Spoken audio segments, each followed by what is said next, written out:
নববর্ষ মানেই কিন্তু মিষ্টি মুখ, আর বাঙালির নববর্ষে যদি এরকম একটা সুন্দর মিষ্টি উপস্থাপনা করা যায় তাহলে আর কি দরকার। খুব কম সময়ে আর চটজলদি কিন্তু এই রেসিপিটা হয়ে যায়। আর বাঙালির গাজরের হালুয়া কিন্তু বড় থেকে ছোট সবার খুব পছন্দের। সেই গাজরের হালুয়াকে মাথায় রেখেই একটু অন্যরকমভাবে পরিবেশন করার চেষ্টা করেছি। আশা করি আপনাদের সবার ভালো লাগবে। প্রথমেই গাজরটা আমরা ঘিতে হালকা ভাজা ভাজা করে নেব। তারপরে কিন্তু দিয়েছি 2 কাপ থেকে 3 কাপ পরিমাপ দুধ। ভালো করে দুধের মধ্যে কিন্তু গাজরটা সেদ্ধ করব। তার আগে কিন্তু আমরা এখানে কাজু, কিশমিশ, আমন্ড, তোমরা চাইলে পেস্তা সবই ঘিতে হালকা নাড়াচাড়া করে ভেজে তুলে রাখবে। এরপর দেখো গাজর কিন্তু আমাদের একদম সেদ্ধ হয়ে গেছে। হালকা এরপর নাড়াচাড়া করতে থাকবো যাতে দুধটা টেনে যায় আর খুব সুন্দর মাখো মাখো একটা ব্যাপার তৈরি হয়। এরপর এখানে আমি কেশর ভেজানো সামান্য দুধের ব্যবহার করেছি, এতে রং খুব সুন্দর আসে আর স্বাদেরও পরিবর্তন ঘটে। এরপর 2 চামচ দিয়েছি এলাচের গুঁড়ো, এতে গন্ধও কিন্তু দারুণ। এরপর এলাচের গুঁড়োটা আমরা ভালো করে মিশিয়ে নিয়েছি।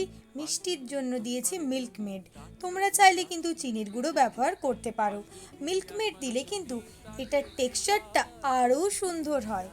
এরপর ভালো করে মিশিয়ে নিলেই কিন্তু, আর শেষে দিয়েছি ভেজে রাখা ড্রাই ফ্রুটস। ব্যাস আমাদের গাজরের হালুয়া কিন্তু একদম রেডি।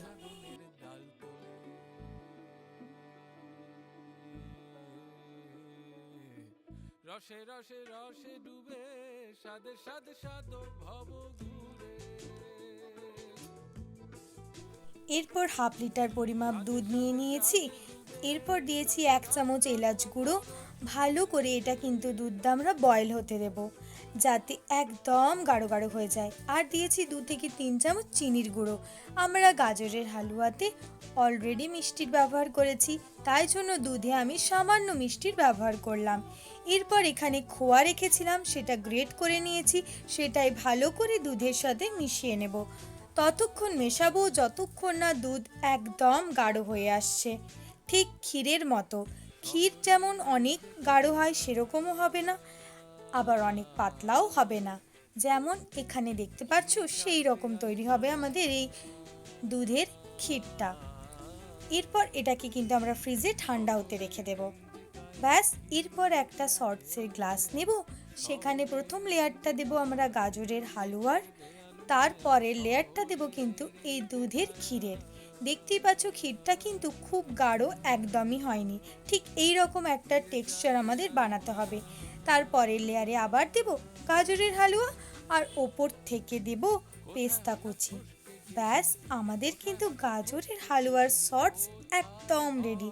একটু অন্যরকমভাবে পরিবেশন করেছি। আশা করি আপনাদের ভিডিওটা খুব ভালো লেগেছে। ভালো লাগলে আমার চ্যানেলটা সাবস্ক্রাইব করবেন, লাইক শেয়ার কমেন্ট করে যেতে ভুলবেন না। টাটা। সাদে সাদে সাদ ভব ঘুরে।